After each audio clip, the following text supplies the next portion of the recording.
Assalamualaikum students. I welcome to all of you in the functional English class. I am meeting all students that you are up here. Then we start the lecture.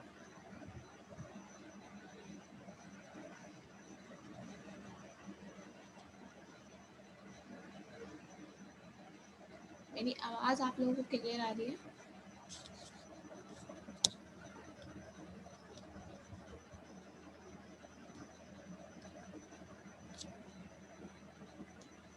क्या मेरी आवाज़ आप लोग को clear आ रही है?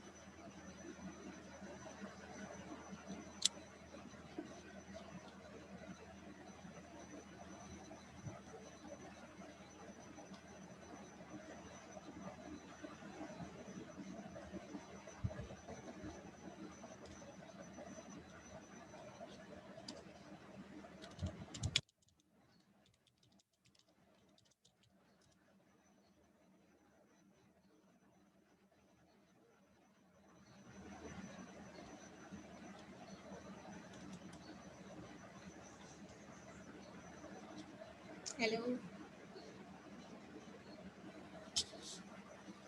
अगर मेरी आवाज़ क्लियर आ रही है तो मुझे बताइए ताकि मैं लेक्चर स्टार्ट करूँ.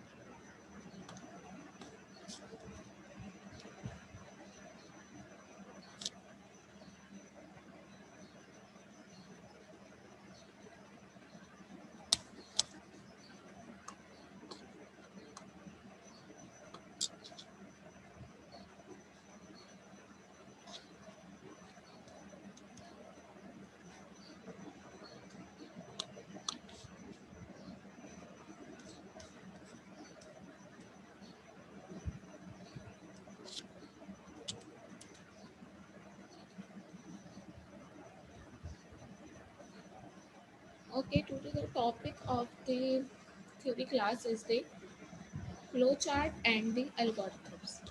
So I know that you have studied some about flowchart in the theory class. We will continue this lecture. So first of all, I asked to all of you that what is flowchart and what is the representation of flowchart.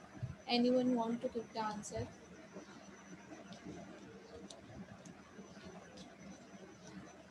Class को interactive बनाने के लिए ज़रूरी है कि आप लोगों से कोई क्वेश्चन पूछा जाए, आप उसका आंसर दें ताकि समझ में आए कि आगे क्या पढ़ाना है, आप लोगों को आपकी अंडरस्टैंडिंग हो रही है या नहीं हो रही.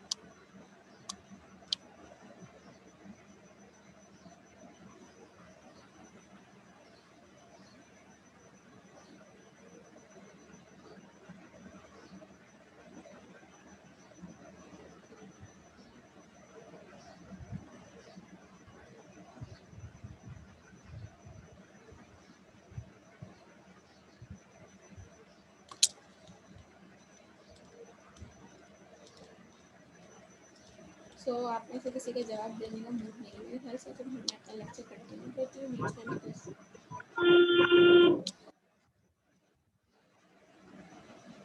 ओके जी, मैं now I am sharing the screen so that we can start our lecture.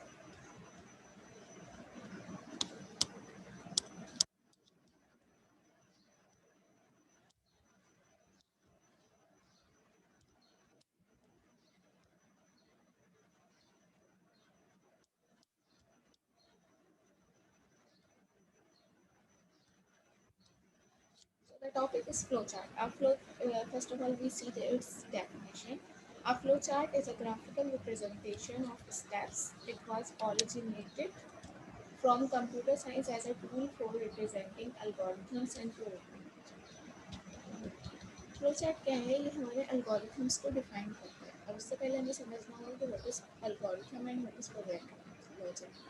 जब भी हम कंप्यूटर के अंदर प्रोग्रामिंग करने जाएं, चाहे हम किसी भी लैंग्वेज में करने जाएं, वो प्रोग्रामिंग ये भी हो सकती है कि हमें एक ऐसा कोड बनाना है कि हम दो यूजर से दो नंबर इनपुट लें, उनका सम करें और आउटपुट शो कर दें. या फिर ये भी हो सकती है कि यूजर से कहें कि अपना नाम दो और उसका नाम प्रिंट करके दिखा दो. तो इन सारी चीज़ों के लिए हमें कोडिंग बनाने से पहले कुछ स्टेप्स सोचने होते हैं. वो जो स्टेप्स हमने सोचे हैं कि हम कोड किस तरह से बनाएंगे, और उन स्टेप्स को पहले इन रिटन फॉर्म में लिख दिया जाए. इंग्लिश, सारे स्टेप्स फर्स्ट स्टेप लिख लिया जाए कि add take input from user, second step लिख लिया जाए कि add both numbers, third step लिख लिया जाए कि प्रिंट दीज नंबर्स। तो टोटली इंग्लिश में स्टेप बाय स्टेप आप काम जो कर रहे हैं उसको कहते हैं एल्गोरिथम। उस एल्गोरिथम को या कोड को फ्लो चार्ट में रिप्रेजेंट करने का मतलब है कि जो बातें आप इंग्लिश में लिख रहे हैं,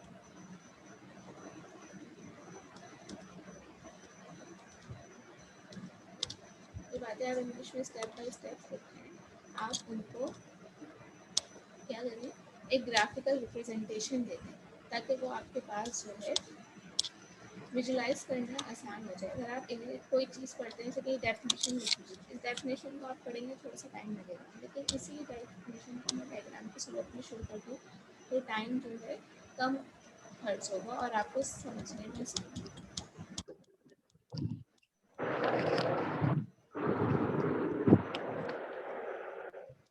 तो ये फ्लो चार्ट की एक छोटी सी डायग्राम है फॉर योर एग्जाम्पल के फ्लो चार्ट के अंदर हम प्रोसेस को शो कर रहे होते हैं। जब भी कोई फ्लो चार्ट बनाएंगे तो उसके अंदर हमें ये ओवल शेप बनाना होता है। जिसको कुछ बोलना नहीं है अपनी माइक ऑफ कर दें ताकि डिस्टर्बेंस ना हो।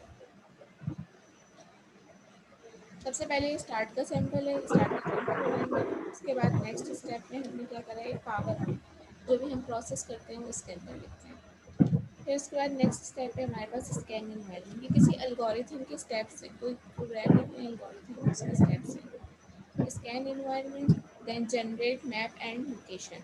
जब एनवायरनमेंट स्कैन कर लो तो उसका जो है एक मैप जनरेट करो। ये आउटपुट। किसका माइक ऑन है, माइक प्लीज काइंडली ऑफ कर दीजिए।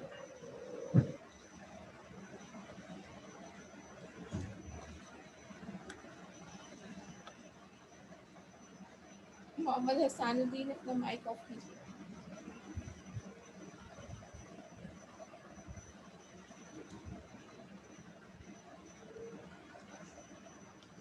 अच्छा, generate map and location, plan route और आखिर में क्या है, वैक्यूम। अब हम देखते हैं कि ये जो फ्लो चार्ट है इसमें आप देख रहे हैं डिफरेंट सैंपल्स आ रहे हैं। कहीं ओवल शेप बना हुआ है, कहीं रेक्टेंगुलर शेप है, इस तरह का शेप है। तो ये शेप क्या रिप्रेजेंट कर रहे हैं, ये शेप कब बनेगी।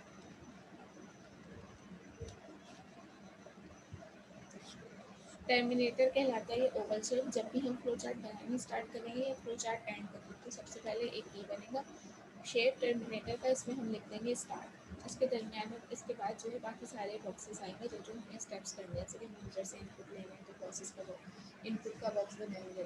फिर उस इनपुट के बाद हमें जो प्रोसेसिंग करनी है तो उसके लिए हम क्या करेंगे, उसके लिए हम फिर प्रोसेस का बॉक्स बनाएंगे, उसके अंदर लिखेंगे कि क्या करना है।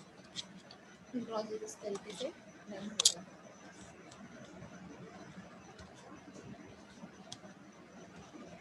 अच्छा, ये है हमारे पास प्रोसेस का बॉक्स जो कि एक रेक्टेंगुलर फॉर्म होता है। A box indicate some particular operation, जो ऑपरेशन परफॉर्म करना है वो इसके अंदर लिख दिया जाएगा। डॉक्यूमेंट का बॉक्स अगर हमारे पास है, उसके अंदर जो हम फ्लो चार्ट में स्टेप्स शो कर रहे हैं उसके अंदर कोई डॉक्यूमेंट्स या रिपोर्ट बनानी है या उसको कुछ रिप्रेजेंट करना है तो आप जो है ये वाला बॉक्स बना के उस डॉक्यूमेंट का रिपोर्ट का नाम लिख सकते हैं।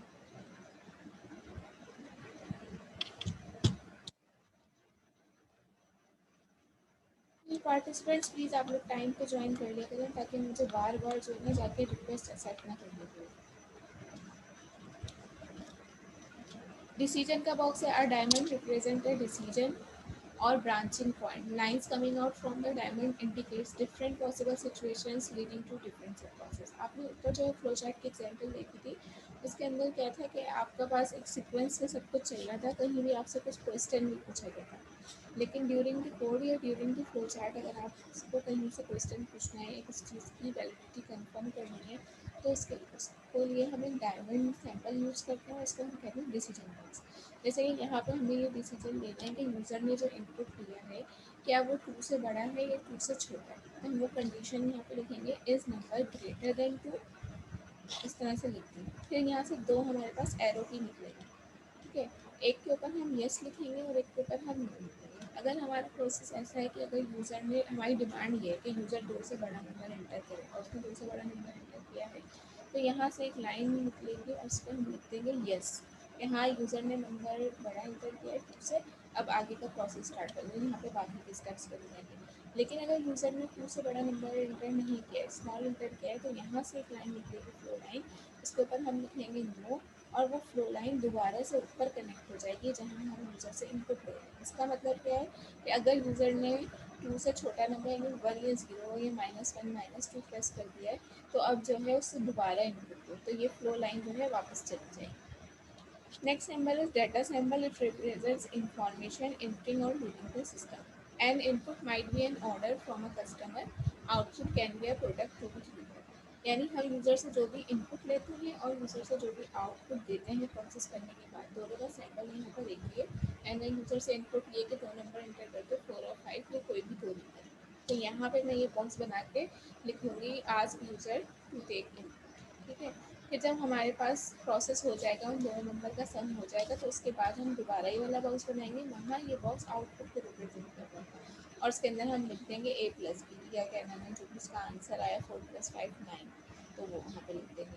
ऑन पेज रेफरेंस, ये हमारे पास कनेक्टर भी कहलाता है, कि जब हमारे पास बहुत सारे फ्लो लाइंस हो जाएं, उनको आपस में कनेक्ट करने की ज़रूरत पड़े, कि एक फ्लो लाइन इस बॉक्स से निकल गई, एक फ्लो लाइन इसके ऊपर वाले बॉक्स से निकल गई, तो उन दोनों के बाद हमें सेम प्रोसेस करना है, तो हम उनको ला के कनेक्टर में सेव करते हैं, और कनेक्टर से फिर सिर्फ एक फ्लो लाइन निकलेगी जो कि आगे वाले बॉक्सेस से कनेक्ट हो जाएगी।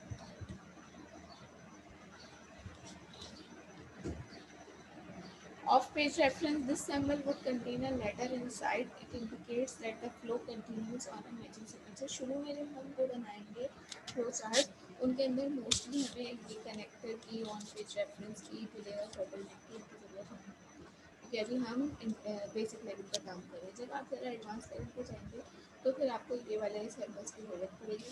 ये सैम्बल ऑफ पेज रेफरेंस हमें रिप्रेजेंट करता है अगर हमें कोई काम जो है डिफरेंट पेज पे इंडिकेट करवाना है कि इसके बाद से फ्लो चार्ट यहाँ से स्टार्ट होगा, या ये प्रोसेस यहाँ से स्टार्ट होगा, तो हम हेयर ब्लॉक यूज़ करते हैं। कहीं पर डिले शो करना है, तो डिले के लिए ये है, जैसे कि यूज़र से इनपुट लो, फिर इतने डिले के बाद दोबारा इनपुट मांगो, या कोई मशीन रन करवानी है, तो जब यूज़र पावर ऑन कर दे, तो उसके बाद इतने सेकंड्स को डिले आए, उसके बाद जो है मोटर वहाँ पर रन हो जाए, और ये कहलाती है फ्लो लाइन, जो कि एक बॉक्स को दूसरे बॉक्स से कनेक्ट करती है।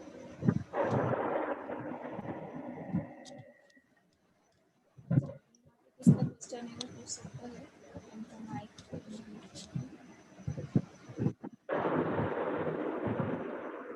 सैयदा राहतुल जी। मैम आपकी आवाज सही नहीं आ रही। अच्छा, अब बताइए कि अब मेरी आवाज़ क्लियर आ रही है? कि उससे पहले मैंने सबसे पूछा, कोई जवाब नहीं दे रहा, तो मैंने लेक्चर कंटिन्यू कर दिया। बीच बीच में से गायब हो रही है आपकी आवाज ना, बोल रही है तो सही से पहुंच नहीं रही। हाँ, मेरे ख्याल से फिर वो नेट की, 1 मिनट में माइक चेंज करके देख लेती हूँ, वेट।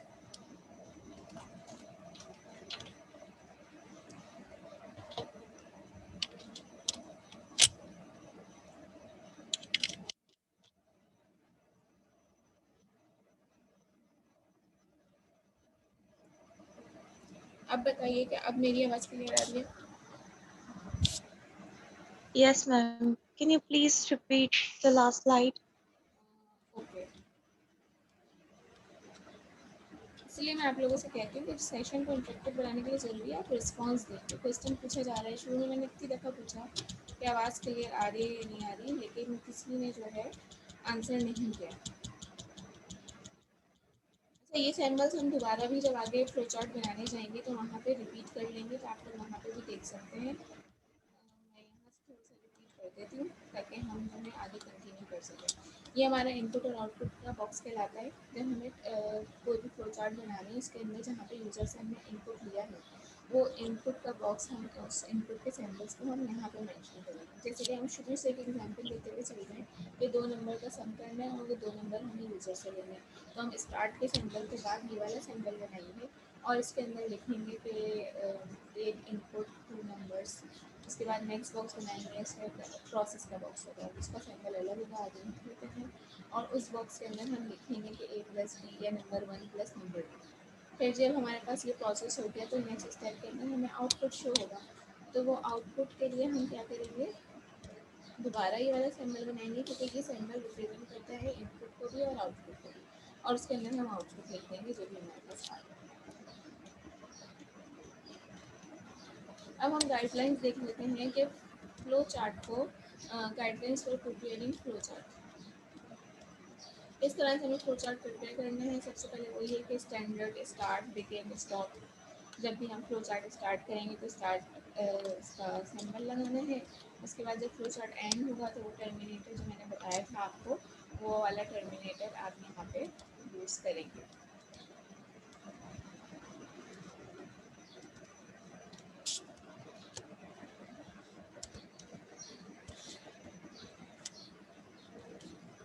वेट करिएगा 2 minute.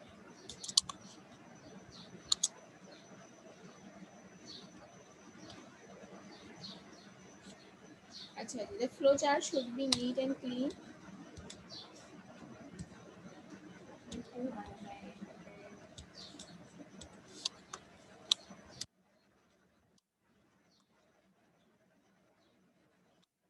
Flow chart should be neat, clean, and easy to follow. The usual direction of flow chart is from top to bottom.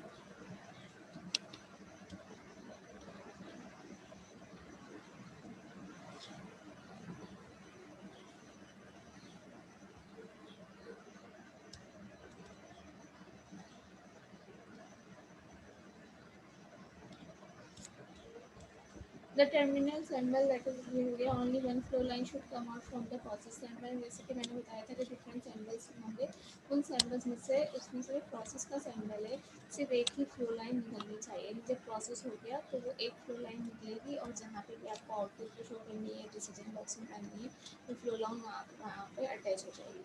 Only one flow line should inter a decision sample, और एक flow line जो है वो decision sample में जाती है, लेकिन वहाँ से 2 या 3 फ्लो लाइन्स निकल सकती है। हम दोबारा से ऊपर जाते हैं, डिसीजन सैम्बल देखते हैं, then I will tell you. This is the decision symbol. यहाँ पे आपने पूछा कि if number is greater than 2, आपके पास 2 ऑप्शन निकल रहे, येस और नो। येस का ऑप्शन आ रहा है तो आप आगे प्रोसेस कर लें, नो का ऑप्शन आ रहा है तो यहाँ से एक और लाइन निकालें, और दोबारा यूज़र से इनपुट लेने वाला जो बॉक्स है वहाँ पे अटैच कर दें। मे बी आपके पास आप 3 ऑप्शन अगर रखना चाह रहे हैं तो इस तरह क्वेश्चन है, तो तीसरी फ्लो लाइन यहाँ से निकल सकती है। Only one flow line, ये हो गया। If the flow chart is lengthy and complex, connector symbol should be used। तो जब मैं एक सर्कल वाला सिंबल पढ़ा था वो क्या कहलाता है, कनेक्टर सिंबल कहलाता है। और अगर एक से ज़्यादा फ्लो लाइंस निकल रही हैं तो किसी भी बॉक्स से आप वो कनेक्टर यूज़ कर सकते हैं। Avoid intersection of flow lines, lines आपस में इंटरसेक्ट ना करें। एनोटेशन का सिंबल यूज़ कर सकते हैं अगर आप उसको कोई वो देना चाह रहे हैं, किसी बॉक्स के आगे कोई कमेंट्स वगैरह देना चाह रहे हैं। Now this is the example of flow chart. अच्छा, फ्लो चार्ट की हम आपके पास एक लैब भी ऐड करेंगे। फ्लो चार्ट बनाने के कुछ क्या है वो होते हैं, सॉफ्टवेयर होते हैं, तो आप इस तरह का जो है उस पेन पे भी ड्रॉ कर सकते हैं। लेकिन सॉफ्टवेयर यूज़ करने का फ़ायदा क्या होता है कि वहाँ पे आपको इस तरह के सैम्पल्स दिए हुए हैं, उसके जो भी यूज़ करने के तरीके होते हैं, डिसीजन बॉक्स है, एरो प्लेस कर सकते हैं आसानी से। तो हम देखेंगे कि हम कौन सा सॉफ्टवेयर यूज़ करेंगे जिसमें हमें ये फ्लो चार्ट डिज़ाइन करना है। यहाँ पे हमारे पास क्या है, स्टार्ट किया, उसके बाद आपने जो है एक इनपुट ले लिया है, डिक्लेयर्स, ये प्रोसेस का symbol declares variable number 1, number 2 and sum. यहाँ पे इनिशियलाइजेशन करवाई गई है 3 वेरिएबल्स की, जिसका नाम है नम1, नम2 एंड सम। कोडिंग अभी आप लोगों ने मेरे हाथ से बिल्कुल भी नहीं करी होगी। तो कोडिंग के अंदर क्या होता है, जब भी हम कोई कोड करने जा रहे हो, हमें कोई नंबर्स लेने हैं, चाहे इनपुट लेने हैं चाहे डिफाइन करना है, उनके लिए हमें कुछ वेरिएबल बनाने पड़ते हैं, उनके कुछ नाम रखने पड़ते हैं। उस नाम के अंदर हम वैल्यू को सेव करवाते हैं। तो मुझे 4 और 5 नंबर लेने हैं सम करवाने के लिए, तो मैं कोडिंग के अंदर क्या लिखूँगी, num1 is equals to 4, num2 is equals to 5, और सम करवाना हो तो लिखूँगी sum is equals to num1 plus num2। अब डिफरेंट प्रोग्रामिंग लैंग्वेजेस होती हैं, फ्लो चार्ट या एल्गोरिथम जो होते हैं वो किसी भी प्रोग्रामिंग लैंग्वेज को फॉलो नहीं कर रहे होते। They give us only the direction that we have to follow to make a programming code, and it is the advantage of a flowchart or algorithm or a pseudocode that we design it, we are free from language dependent, and we can convert our code into any language. It may be Java, it may be PHP, it may be C++, Python or any other language. Now this is the input box. This is the process box between num1 and num2. Then sum a plus b. आपने ये process करके सम कर दिया, a plus b कर दिया. अब आप अपने आउटपुट का जो बॉक्स है उसके अंदर ये कर रहे हैं, डिस्प्ले करवा रहे हैं सम. अब मैंने यहाँ पे कोई नंबर नहीं लिखा कि देखो 4 या 5 यहाँ पे मेंशन नहीं हुआ है, यहाँ सिर्फ वेरिएबल्स के नाम मेंशन थे. इसलिए आउटपुट के बॉक्स के अंदर भी हम क्या लिखेंगे, डिस्प्ले सम लिखेंगे. जाके सम में जो भी आंसर आएगा वो यहाँ पे मेंशन है. उसके बाद हमने कर दिया इसको स्टॉप. नेक्स्ट मैंने आपको जो एग्जांपल दिए उसके अंदर मैंने डिसीजन बॉक्स भी यूज़ किया है ताकि आपको पता चल जाए कि डिसीजन बॉक्स किस तरह से यूज़ किया जाता है.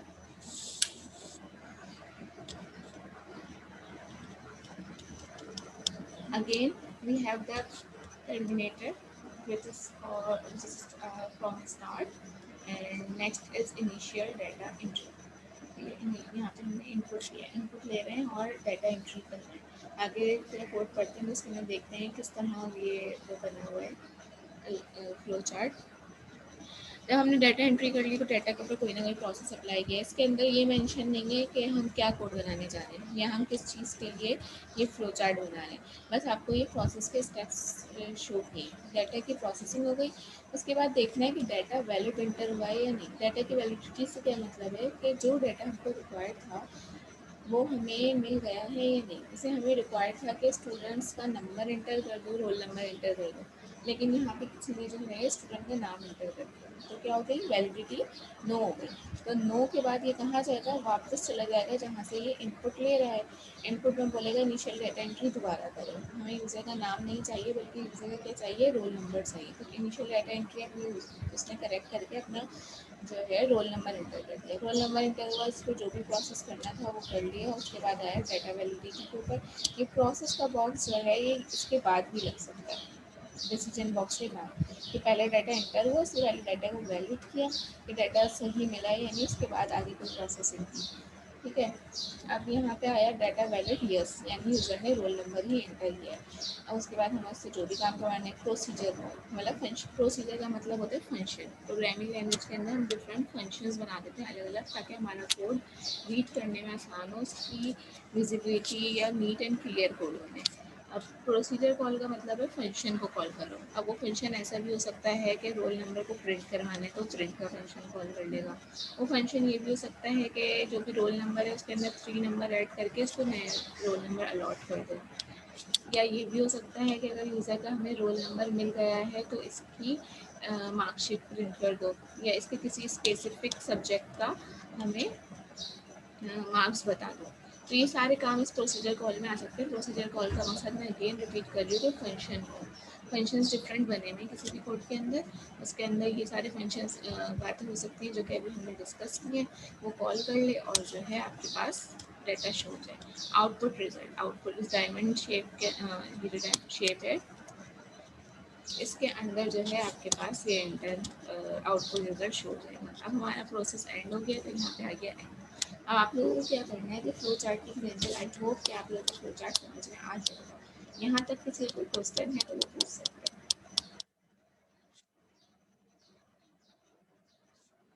Anyone has any questions, so you can raise hand and you can ask the question.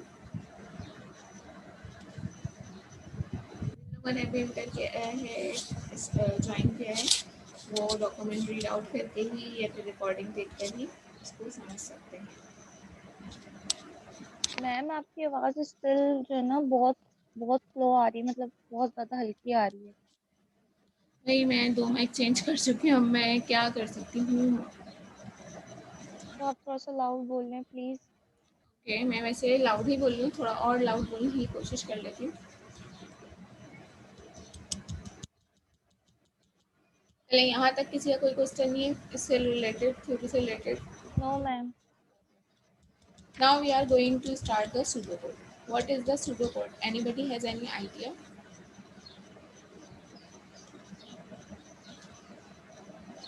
Pseudocode is an informal way of programming description that does not require any strict programming language syntax or underlying technology consideration. Pseudocode क्या है कि जो भी हमने visualise बनाया था ना, ये हमने डायग्राम बना दी थी. अब उस डायग्राम को हम कन्वर्ट कर रहे हैं किसके अंदर, उस डायग्राम को हम कन्वर्ट कर रहे हैं कि स्टेप बाय स्टेप प्रोसेस के अंदर. जो स्टेप बाय स्टेप प्रोसेस जो है वो इन रिटर्न हमें शो होगा। उस प्रोसेस के अंदर जो है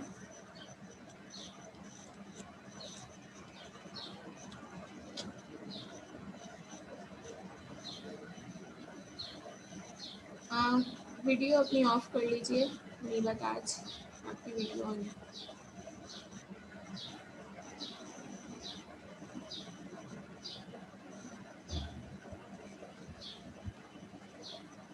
वीडियो ऑफ कर लीजिए जिन लोगों की वीडियो ऑन है।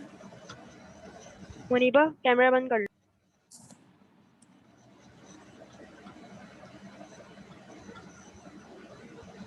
नाउ वी आर अच्छा हाँ, सूडो कोड पढ़ रहे थे हम। जो भी हमने ये डायग्राम बनाई है फ्लो चार्ट की, इसको सूडो कोड में हमने कन्वर्ट करना है। ठीक है, pseudo code is an informal way of programming description. यहाँ पे जो है हम इंग्लिश में स्टेप बाय स्टेप लिखेंगे और थोड़े बहुत जो है हम शो कर सकते हैं, क्या शो कर सकते हैं कि कोडिंग के कुछ अल्फाज यूज़ कर सकते हैं या कोडिंग का कुछ सिंटेक्स यूज़ कर सकते हैं। Pseudocode is not an actual programming language। ये कोई एक्चुअल प्रोग्रामिंग लैंग्वेज नहीं है। हम कोई भी pseudocode लिख के फिर किसी भी लैंग्वेज में कन्वर्ट कर सकते हैं। So it cannot be compiled into an executable program. तो जब हम pseudocode लिखेंगे हम उसको रन नहीं कर सकते और उसकी टेस्टिंग नहीं कर सकते कंप्यूटर पे। वो सिर्फ कोई ऐसा बंदा जिसको प्रोग्रामिंग की नो हाउ है वो ही हमको रीड आउट करके बता सकता है कि जो कोड हमने बनाया है क्या उसका फ्लो सही है, क्या वो सही काम करेगा। This is done to identify top-level flow errors and understand the programming data flows. Advantages: it allows the designer to focus on main logic without being distracted by programming languages syntax. इसका advantage क्या है? इसका advantage ये है कि हम language syntax के ऊपर ध्यान नहीं देंगे। हमें ये नहीं सोचना होगा कि हम जावा यूज़ कर रहे हैं, PHP यूज़ कर रहे हैं, उसके अंदर इनिशलाइजेशन कैसे होती है, उसके अंदर फॉर लूप कैसे बनता है, वाइल लूप कैसे बनता है। बल्कि उसके अंदर जो है हम सिर्फ फोकस करेंगे इंग्लिश के अंदर अपनी बात को बताने में। Since it is language independent it can be translated to any computer language. का सबसे बड़ा एडवांटेज ये है कि आपने एक दफ़ा जो है कोड का फ्लो बना दिया कि हमें इस तरह कोड डिज़ाइन करना है।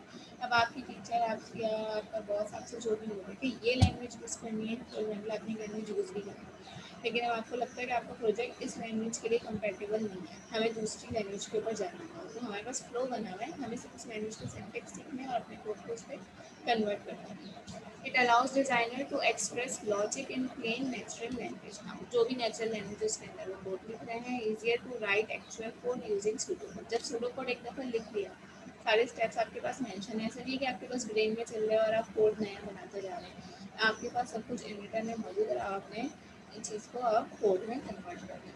यहाँ पे सूडो कोड की कुछ एग्जांपल्स हैं।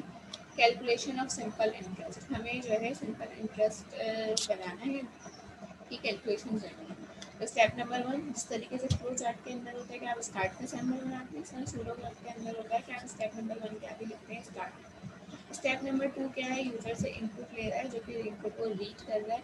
PTR प्रॉफिट और से जो भी वेरिएबल ये रिप्रेजेंट करना चाह रहे हैं, और R वो वेरिएबल आती है। सो ये इसका नेक्स्ट में उन्होंने फॉर्मूला लगाया। अब देखिए यहाँ पे उन्होंने ये नहीं लिखा कि अप्लाई फॉर्मूला, बल्कि यहाँ उन्होंने फॉर्मूला लिख दिया और उसके लिए मैं एक वेरिएबल रखा था जिसके अंदर आंसर सेव हो, वो है I is equals to P into T into R divided by 100।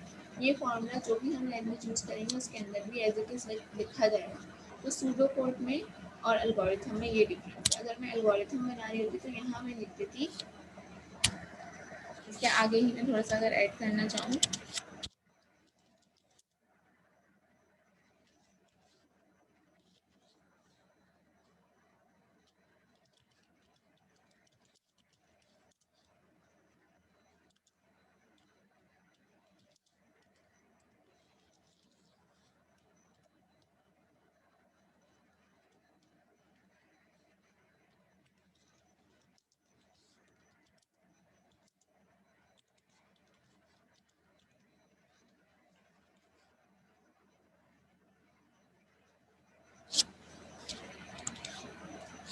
अच्छा अगर मीटिंग एंड हो जाए तो उसी लिंक पे क्लिक करके मीटिंग को आप दोबारा ज्वाइन कर सकते हैं क्योंकि we have only 10 minutes left. तो अगर ये सूडो कोड है तो यहाँ पे हमें डायरेक्ट ये लिखना है, और अगर ये हमें हमारे पास होता है एल्गोरिथम तो हम यहाँ पे लिख देते थे कैलकुलेट एंड प्रिंट प्रॉफिट। ठीक है। उसके बाद प्रिंट आई और stop. Example number 2 is here. I think हमें नेक्स्ट मीटिंग करने की जरूरत नहीं पड़ेगी, इसमें हमारा डॉक्यूमेंट कवर हो जाएगा। यहाँ पे एग्जाम्पल 2 दिए कि एक हमने प्रोग्राम बनाया, उसके अंदर बोल रहे हैं कि अगर स्टूडेंट्स के मार्क्स 60 से अबव आए हैं तो प्रिंट कर दो पास, और अगर स्टूडेंट के मार्क्स 60 से बिलो आए तो उसको प्रिंट कर दो fail.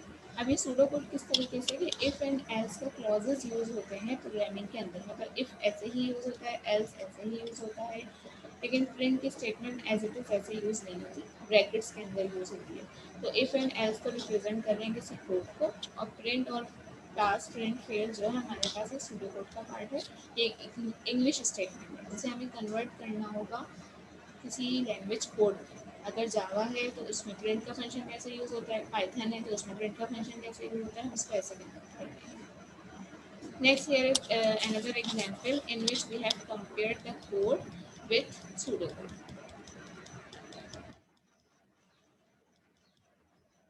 This is the code of Fibonacci series. Fibonacci series के अंदर क्या होता है, जैसे कि आपको 50 तक आपने चलानी है, इसके अंदर लास्ट 2 नंबर ऐड होके प्रिंट हो रहे होते हैं, जैसे कि 1 + 2 3, 3 + 2 5, 5 + 3 8। लास्ट के जो 2 नंबर सीरीज में आएंगे वो आपस में ऐड होते हैं। यहाँ गूगल पे टाइप करके देखिएगा व्हाट इज फेमिनेंसी सीरीज, देन आपके पास वो फेमिनेंसी सीरीज शो हो जाएगी, तो आपको कोड समझने में आसानी होगी। इस कोड के अंदर हमने कुछ इनिशियलाइजेशन किए वेरिएबल की, उसके बाद हमने कंपेयर किया कि अगर नंबर लेस देन 2 है तो रिटर्न कर दो एन, एन के वो नंबर लेस देन 2 क्या होगा, 0 या 1 होगा, वो 0 और 1 ही प्रिंट कर दो। लेकिन नंबर अगर इसके अलावा आ जाए, इससे बड़ा नंबर आ जाए, 3 आ जाए, 4 आ जाए, क्योंकि सीरीज तो एक्सटेंड होती रहेगी, तो उसके अंदर ये देखें कि F1 और F2 दोनों बराबर हैं, ये दोनों 1 के बराबर हैं, तो क्या करना है कि एक लूप चलाना है। और मैं भी पूरा कोड नहीं समझा रही, मैं सिर्फ कंपैरिजन करके दिखा रही हूँ इसका एल्गोरिथम सूडो कोड के साथ। F1 + F2 कर लें, F2 = F1, और मतलब इस तरीके से सम करना है लास्ट के 2 नंबर्स का, और वो नंबर्स यहाँ पे प्रिंट करवा देंगे। कोड इतना समझने की ज़रूरत नहीं है, इस कोड की कंपैरिजन हमें समझनी है। अब मुझे बनाना था सूडो कोड। सूडो कोड पहले बनता है, कोड बाद में बनता है। हमने कैसे कन्वर्जन की उसको देख के समझ में आएगा। यहाँ पे पहला स्टेप लिख दिया, declare N integer variable called an. एक इंटीजर जो है आपने डिक्लेयर करें वेरिएबल, उसका नाम रख दें एन। दूसरा बोल रहे हैं कि एक और इंटीजर डिक्लेयर करें, उसका नाम रख दिया सम, एक और उसका F1 है और उसका F2 है। यहाँ हम कंपेयर कर लेते हैं। हमारे पास ये प्रोग्रामिंग कोड था, हमने इंटीजर्स डिफाइन कर दिया ऐसे। 6 मिनट्स लेफ्ट है, उसके अंदर हमें ये कंप्लीट करना है, ठीक है। तो हमने ये सारे इंटीजर्स यहाँ पे डिफाइन कर दिए। कोई और प्रोग्रामिंग लैंग्वेज होती तो हो सकता है उसमें इंटीजर नेम नहीं बनता, उसके अंदर डायरेक्टली हम ये डिफाइन कर देते, और हमने ये शुरू के 4 स्टेप्स फॉलो कर लिए। सेकेंड है कि सेट लूप काउंटर टू, एक लूप बनाइए और उसको जो है 2 पे सेट कर दें। देखें हमने एक लूप बनाया, उसको 2 हमने चेक कर लिया कि 2 से लेस देन वैल्यू सारी 0 और 1 आ गई, तो उनको रिटर्न कर दो एन को, और एज इट इज प्रिंट करवा दो।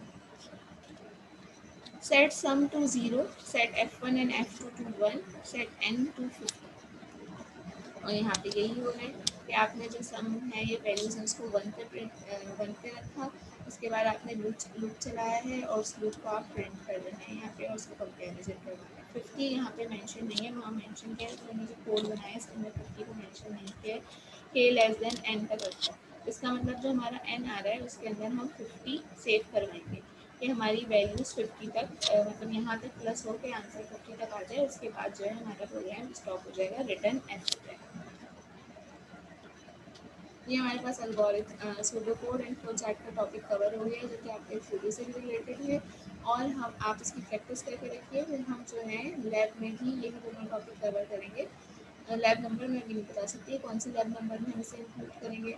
सूडो ये जो फ्लो चार्ट्स हैं इसको बनाने के लिए हमारे पास वो भी होते हैं, कुछ सॉफ्टवेयर्स होते हैं, वो सॉफ्टवेयर हम यूज़ करते हैं इसको डिज़ाइन करने के लिए। अच्छा, मैं आपको 1-2 टास्क अभी ढूंढ के दे देती हूँ ताकि आप उसका फ्लो चार्ट बना सकें।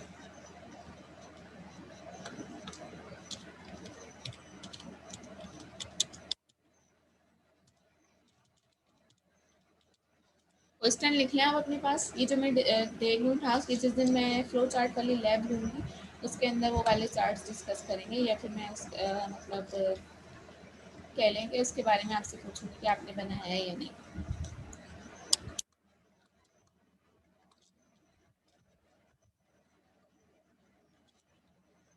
क्वेश्चन में यहाँ राइट डाउन कर रही हूँ आप, ताकि आप लोगों को विजिबिलिटी आसान हो जाए।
ठीक है, यहाँ पे मैंने 2 टास्क दिए हैं आपको कि task number 2 take 2 number input from user. अगर आपने 2 नंबर इनपुट लेने हैं यूज़र से और उसको मल्टीप्लाई करवाना है, उसको प्रिंट करवाना है। बिल्कुल सिंपल सा प्रोग्राम है फ्लो चार्ट का, इसकी एग्जांपल आपको ऊपर भी मिल जाएगी। इसका आपने एल्गोरिथम भी लिखना है और इसका आपने फ्लो चार्ट भी बनाना है। यहाँ पे सम हो रहा है और वहाँ पे क्या करना है, मल्टीप्लाई करवाना है। सेकेंड एग्जाम्पल है हमारे पास, यूज़र से उसका नाम भी लेना है, सैलरी भी लेनी है। फिर डिसीजन बॉक्स के थ्रू आपने चेक करनी है। डिसीजन बॉक्स के अंदर क्या लिखेंगे, सैलरी ग्रेटर देन का सिंबल लगाएंगे और 30,000 लिख देंगे।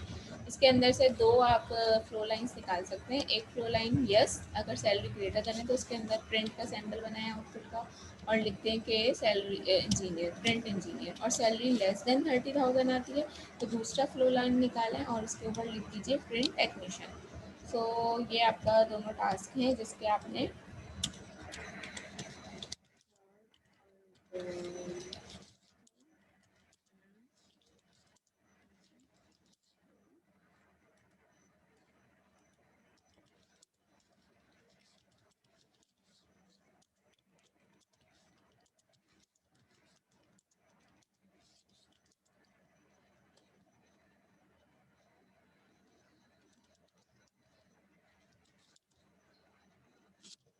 any question here that anybody has any question? Excuse me ma'am. Yes.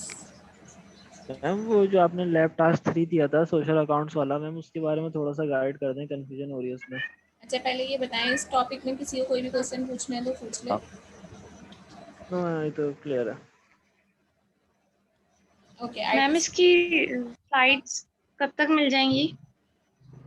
क्या ये फाइल जिससे मैं पढ़ा रही, यस मिस। मैं अभी रिकॉर्डेड व्हाट्सअप कर लेक्चर की दूंगी बात आपको। कर रहे हैं। अच्छा रिकॉर्डेड लेक्चर मुझे नहीं मैंने नहीं आप, फाइल। ये डॉक्यूमेंट फाइल तो मैं अभी दे दूंगी, सही है, व्हाट्सएप पे। और जो ये रिकॉर्डेड लेक्चर है, मैंने आप लोग को जो ग्रुप कोड दिया था, क्लास कोड, उस पर बताइए जो चीज़ें अभी तक शेयर की हैं वो आप लोग को मिल गई हैं। मैंने आईटीसी की लैब 3 की वीडियो शेयर की है गूगल क्लासरूम पे। बस ईमेल तो नहीं आया अभी तक। गूगल क्लासरूम का आप लोग को कोड दिया था कि सब लोग गूगल क्लासरूम ज्वाइन नो करना है। मैम क्लासरूम पे अपलोड नहीं है, ज्वाइन यस किया हुआ मिस। उसी कोर्स पे। मैंने ईमेल नहीं अपलोड आई तो अभी कर तक। दिया है, मैं फिर आपको ड्राइव का लिंक दे दूँगी तो वहाँ से देख लें। मैंने आईटीसी की लैब हाँ की मैं रिकॉर्डिंग भी शो कर दी है। ये आप ड्राइव का लिंक दे दीजिए। हाँ ड्राइव का लिंक देख लीजिए, ठीक है। अच्छा अभी क्या क्वेश्चन पूछा था, लैब 3 का टास्क वही लैब 3 के टास्क से रिलेटेड पूछा था, दिखा रही सोशल हूँ। अकाउंट्स वाला, सही है, मैं तो छोड़ बता रही दें हूँ। तो। इसके अंदर ये है कि आपने जो है वो ईमेल का अकाउंट बनाना है, जैसे फेसबुक का बनाना है, वो सबके पास बना हुआ होगा, बस इसका स्नैपशॉट ले लें, ठीक है। यानी आईडी डालें, पासवर्ड डालें, ठीक है। उसके ऊपर जो है हमदर्द का पेज लाइक करें या वहाँ पे रिक्वेस्ट सेंड करें, उस हमदर्द के पेज की आप स्नैपशॉट लेके लगा लें, ठीक। सेम इसी तरह लिंक्डइन पे अकाउंट बनाइए अगर नहीं बना हुआ, और जब बनाएंगे तो उसका स्नैपशॉट ले लें कि